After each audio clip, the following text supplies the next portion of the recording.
I started this book because I was really, really, really, really depressed about how I saw systems breaking down under the pressure that my own species, which, I love my species. We've created a lot of beauty, but, we've become so numerous and our impact has become so powerful, we've become kind of too much of a good thing.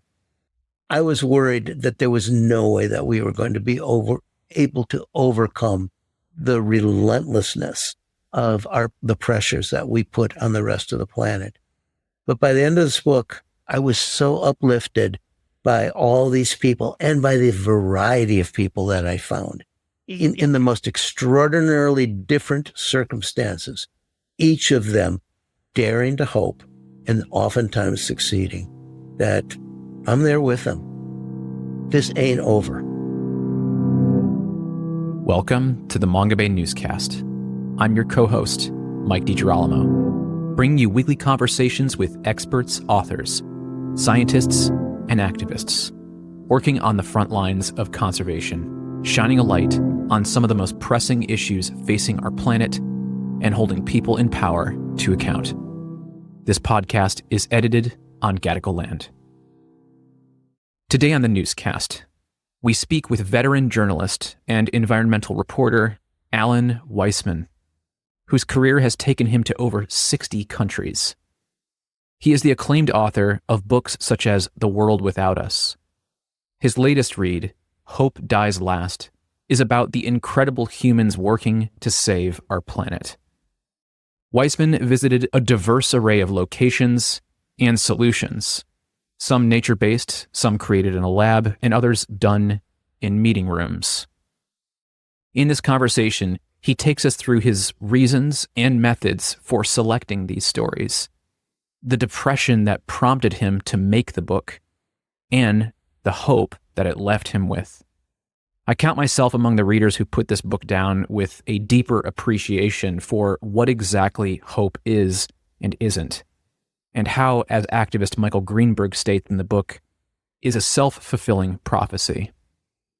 The stories in this book, which leave no stone unturned, including technology, are not techno-utopian, nor are they unrealistically optimistic. They are rather the product of people who are quite bravely challenging the status quo, institutional power, and science itself. Or, as Alan says, they're not waiting around for miracles. They're out there trying to make them. Alan, thank you for joining us. Welcome to the Mongabay newscast. It's my pleasure. So, as I was mentioning to you earlier, I read your book. I absolutely loved it, and I want to start by talking about the first chapter. So you open it with a chapter on Azam Alwish and the Mesopotamian Revitalization Project, which I think is a really interesting way to start the book. But this initiative he helped create in Iraq is to address the severe impacts of climate change and environmental degradation. And it focuses on revitalizing, water systems. But it wasn't enacted. And Azam says something that I've heard said about the United States, frankly. And he says, the political will doesn't exist now. Things must worsen before people see they must make a politically courageous decision. The crisis will force them to take stock. In the meantime, we keep daring to dream big. And so, Alan, I feel like this quote could describe many countries right now. What do you think of Azam's thoughts? Well,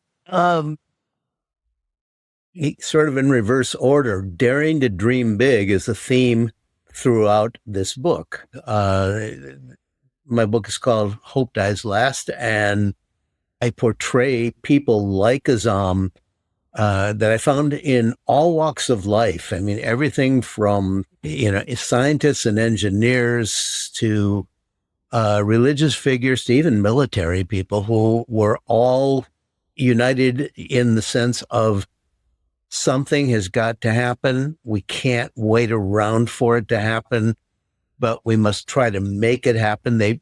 People who refuse to give up.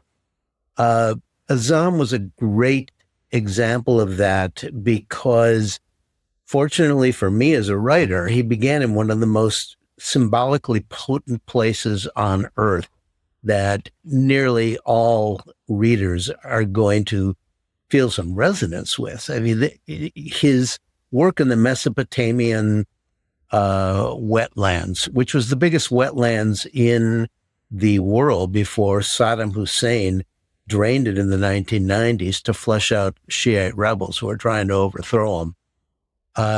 This is not only the cradle of Western civilization, and worldwide, it's probably the first cradle of all civilizations, according to archaeologists, but it's also the setting of the biblical Garden of Eden, which has deep importance for three of the world's major religions.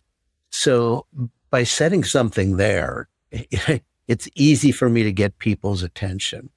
And then what Azam does is utterly brilliant, and again, very similar to what I found in so many other places. He goes against the conventional wisdom.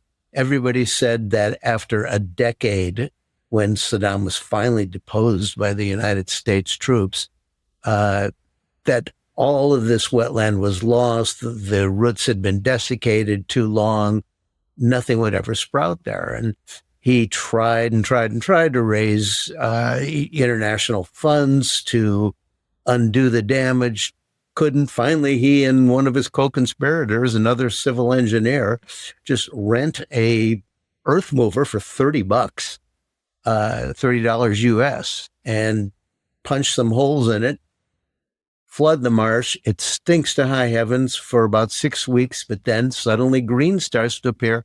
And today it's a wetland restored. It's a functioning ecosystem. There's fish, there's turtles, there are migratory birds. It's really kind of wonderful.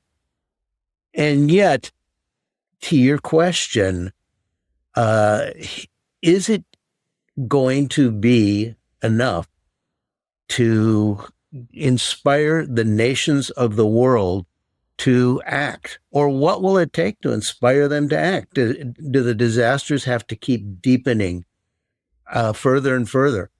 And frankly, that's not for me to answer in this book. It's for me to leave that question hanging.